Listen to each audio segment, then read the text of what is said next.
This is the space in the body through which life descends into the fetus.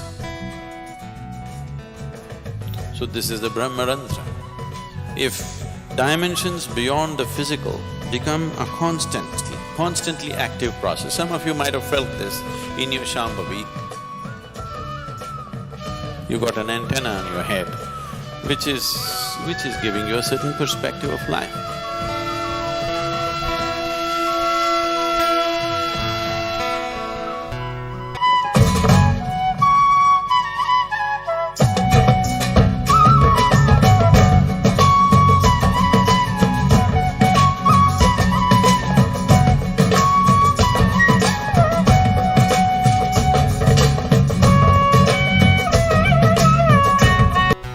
If you have a newborn baby in your home,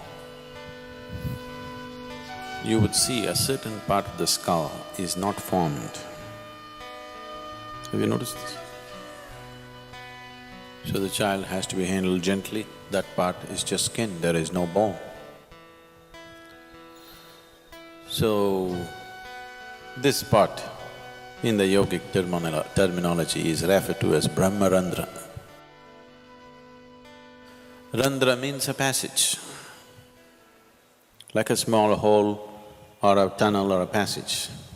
So this is known as Brahmarandra. So this is the space in the body through which life descends into the fetus. Because life has descended into the fetus and life keeps its options open. Whether this body is capable of sustaining it or not, it keeps the options open.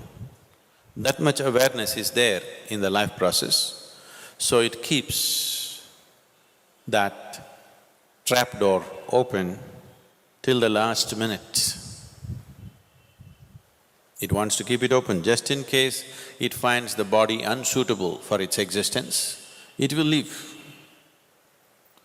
And it does not want to leave from any other passage in the body, it wants to leave the way it came. A good guest always comes through the front door and goes out through the front door. If he comes through the front door and goes out through the back door, that means your house is swept clean. So, he wants to go out to the same door, so he keeps it open till the last minute, he wants to keep his choices.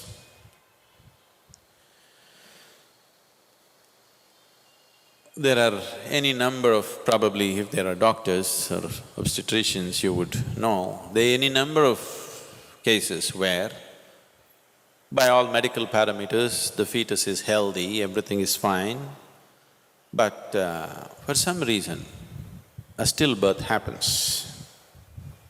Simply because the life within is still choosing. If it finds a wrong kind of body is happening, life has its own karmic substance. And the fetus has the karma of the parents. So, it has made its choice, it is 90% of the time it is correct, or more, it is correct. Sometimes it is conscious that it could make a wrong choice. So this is the reason why during pregnancy, so many precautions were taken to create a different kind of atmosphere around a woman who is pregnant. We're giving that up now, a woman goes to work, she sits in the cinema, she goes all over the place. Such a thing is not maintained anymore. This was done just hoping something better than who both of you are comes into your womb. You know what I'm saying? You are husband and wife, you are of a certain quality. You want your child to be of a higher quality than who you are, not just like you.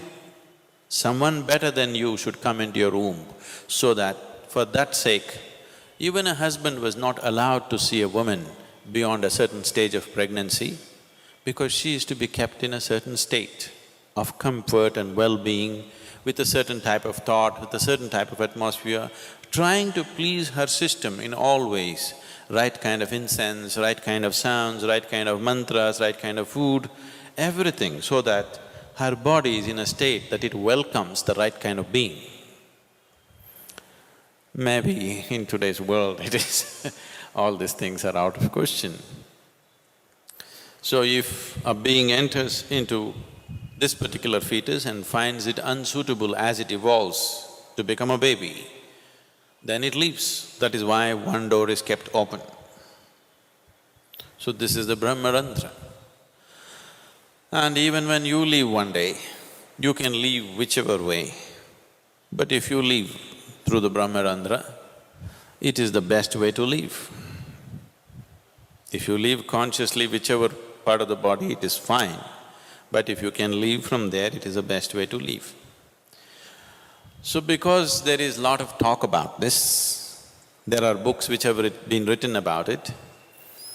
One thing is, there's a huge possibility that individual people may start imagining things on top of their head or between their forehead, they keep imagining many things.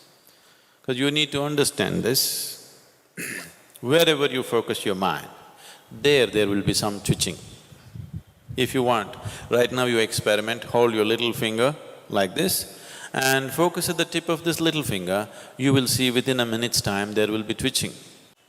Any part of the body, if you focus your mind, some twitching you will notice. So that is not to be mistaken as some other great process happening within you.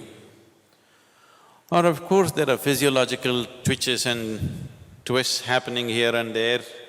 Once in a way it happens to you, you're sleeping, some part of the body, little bit of twitch and this and that. Especially if you're very nervous, it could happen to you quite often.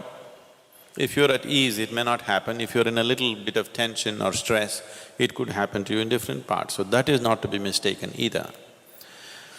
I don't know if I should say this, because if I say this, you may start imagining all kinds of things. If you become meditative, now that you are becoming, as you do Shambhavi, I shouldn't say this, it'll lead to all kinds of things. Because people have a very wild imagination. I always avoid telling them anything which is not in their experience, because they will start imagining all kinds of things. Anyway, if you don't do this to yourself, it's not necessary. If I hold my hand above my Brahmarandhra, even up to 4 feet above, if you hold it, you will see a clear feeling in your hand, which is always in the form of something like an 8. This will be always happening if you keep your energies in a certain way. This can happen to every human being, but it is happening within. It doesn't extend itself beyond, because the final 2 chakras out of the 114 chakras that are there in the system, 2 chakras are outside the body. If dimensions beyond the physical become a constantly active process, some of you might have felt this in your Shambhavi, for a few moments, you feel something beyond yourself has become active. So if a dimension beyond your physicality becomes a continuously active process within you, then after some time, these 2 chakras which are dormant and outside the body become active. If they become active, there is you got an antenna on your head. You seen a police antenna? You got an antenna on your head, which is giving you a certain perspective of life.